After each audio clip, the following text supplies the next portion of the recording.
కర్మ పరిపక్వం అవుతోంది. చేసిన తప్పుకు కఠినమైన శిక్షలు పడుతున్నాయి. ఒకప్పుడు ఎమ్మెల్యేగా ఉంటూ విపరీతమైన అహంకారంతో డిప్యూటీ సీఎం పవన్ కళ్యాణ్ గారిని లకారాలతో బూతులు తిట్టి జనసేన వీర మహిళలను కొట్టించి దారుణమైన గోండాయిజాన్ని ప్రదర్శించిన కాకినాడ రౌడీ ద్వారంపూడి చంద్రశేఖరరెడ్డికి నేడు తగిన శాస్తి జరుగుతోంది. ఇప్పటికే కాకినాడలోని ద్వారంపూడి అక్రమ నిర్మాణాన్ని ఒకదాన్ని ధ్వంసం చేసిన అధికారులు ద్వారంపూడికి చెందిన 35,000 రేషన్ బియ్యాన్ని 8 గోడౌన్లను సీజ్ చేశారు.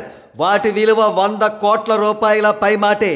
అంతేకాదు ద్వారంపూడి కుటుంబానికి చెందిన 2 రొయ్యల ఫ్యాక్టరీల వ్యర్థాలు సముద్రంలోకి పంట కాల్వల్లోకి విడుదలవుతున్నాయని తెలుసుకున్న పొల్యూషన్ బోర్డు అధికారులు నోటీసులు ఇచ్చారు. త్వరలోనే వాటిని కూడా సీజ్ చేయడం ఖాయం. ఇకపోతే ద్వారంపూడికి చెందిన ఇతర వ్యాపారాలైన మైనింగ్ మాఫియా, గంజాయి అక్రమ రవాణా మొదలైన వాటి అన్నింటినీ కూడా చెక్ పెట్టనున్నారు అధికారులు. ఇదంతా కూడా న్యాయబద్ధంగానే చట్టం తన పని తాను చేసుకుపోయే విధంగానే కొనసాగుతోంది.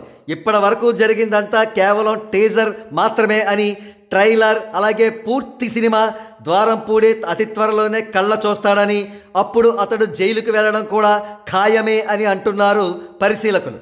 పవన్ కళ్యాణ్ గారితో పెట్టుకున్నందుకు, ఆయనను అకారణంగా బూతులు తిట్టినందుకు, జన సైనికులను అకారణంగా కొట్టించినందుకు ద్వారంపూడికి ఈ శిక్ష ఎంత మాత్రం చాలదని, రాబోయే రోజుల్లో అసలు సిసలు శిక్ష అతడు ఫేస్ చేస్తాడని, అప్పుడు అతడు వేల కోట్ల రూపాయలు నష్టపోయి బికారిగా మిగులుతాడని నొక్కి వక్కాణిస్తున్నారు ప్రజలంతా.